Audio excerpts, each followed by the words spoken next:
கிறிஸ்துவுக்கு அன்பானவர்களே, இந்த காலை வேலைக்காக ஆண்டவரை சோதரிக்கிறோம். இந்த நாளும் ஏசாயா 61 முதல் வசனத்துல பார்க்கிறோம், சிறைப்பட்டவர்களை விடுதலையாக்கும்படியாக ஆவியானவர் கடந்து வந்திருக்கிறார்.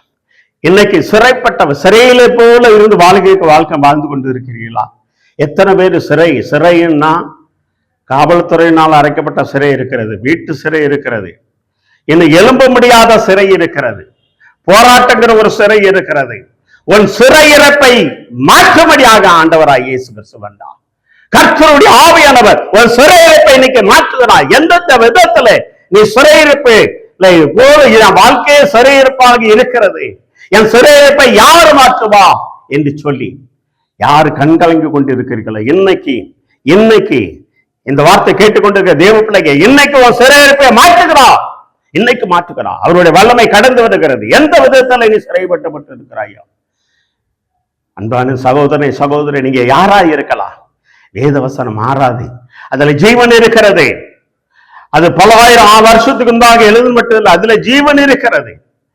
இன்னைக்கு சிறைப்பட்டவர்களை விடுவிக்க ஆவியானவர் கடந்து வந்திருக்கிறார். சிறையில இருக்கிறவரை விடுவிக்கிறவர். பேதுரு சிறையில இருக்கும் பொழுது அவர் விடுவித்தார். சிறையில இருக்கும்போது விடுவித்தார். பவுல் சிறையில இருக்கும்போது விடுவித்தார். வேதத்தில் அநேகரை பார்க்கிறோம், சிறைப்பட்டவர்களை விடுவிக்க முடியாது ஆண்டவர் கடந்து வந்தார். தானியேலை சிறைச்சாலையில போட்டாங்க, ஆனாலும் விடுவித்தார்.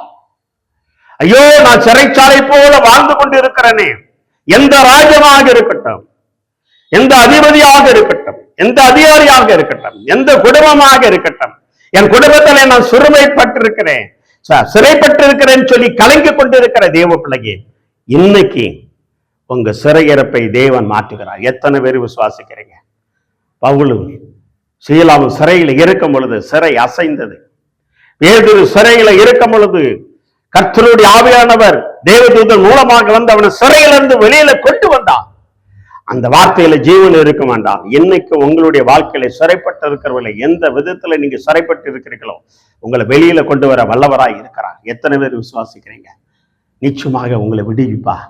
என் வாழ்க்கையே சிறைப்பட்டு போல, இன்னும் விடுவிக்கிறதுக்கு யாருமே இல்லையா அப்படின்னு சொல்லி உங்களை விடுவிக்கிறவர் ஆவியானவரா இருக்கிறார். இயேசு கிறிஸ்து இருக்கிற அவங்க மத்தியில விடுவிக்க வல்லவர். இயேசுவே, ஆவியானவரே, பரிசுத்த ஆவியானவரே, என்னை விடுதலையாக்கும் என்று சொல்லி, என் சிறையிலிருந்து என்னை விடுதலையாக்கும் சொல்லும் பொழுது உனக்கு நிச்சயமாக ஆண்டவர் விடுவிப்பா. இன்னைக்கு ஒரு வல்லமை இறங்க வர போறது. கண்களை மூடி ஜெபம் செய்வோமா? நல்ல ஆண்டவரே சோதரம். சிறுமைப்பட்டவன் அப்பா, சிறையிருப்பை மாற்றுகிறவர்.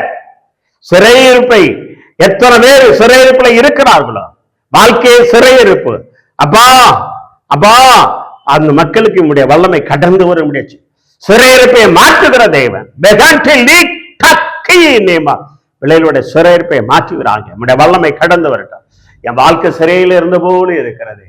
என்னை சிறையில வச்சிருக்கிறாங்க, மருமகளை சிறையில வச்சிருக்கிறாங்க, மாமியார சிறையில வச்சிருக்கிறாங்க, பெற்றோர்களை சிறையில வச்சிருக்கிறாங்க. சிறையை போல குடும்ப வாழ்க்கை எத்தனை பேர் மனக்கசந்து இருக்கிறீர்களோ, இன்றைக்கு உங்கள் சிறையிருப்பு மாற்றுகிற வல்லவன் உங்கள் மத்தியில கடந்து வருகிறார்.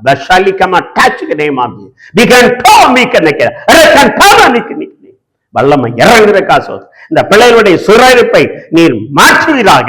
வியாதிங்கிற சிறையிருப்பை, போராட்டங்கிற சிறையிருப்பை, அப்பா தரித்திரங்கிற சிறையிருப்பை, பணக்கசுங்கிற சிறையிருப்பை மாற்றுவீராக. இயேசுவின் நாமத்தால பிள்ளைகளை சிறையிருப்பிலிருந்து விடுவித்து நீ ஜெயம் எடுக்கிறோம் நல்ல தந்தையே. ஆமென், ஆமென், ஆமென். God bless you. இயேசு உங்க சிறையிருப்பை மாற்றுகிறார். ஆவியானவர் தம்மை உங்களை சிறையிருப்பை மாற்றி அவருடைய நாமத்தை நிலநாட்டுகிறதா இருக்கிறார். கலங்காதிருக்க, கர்த்தர் பெரிய காரியம் செய்வார். God bless you.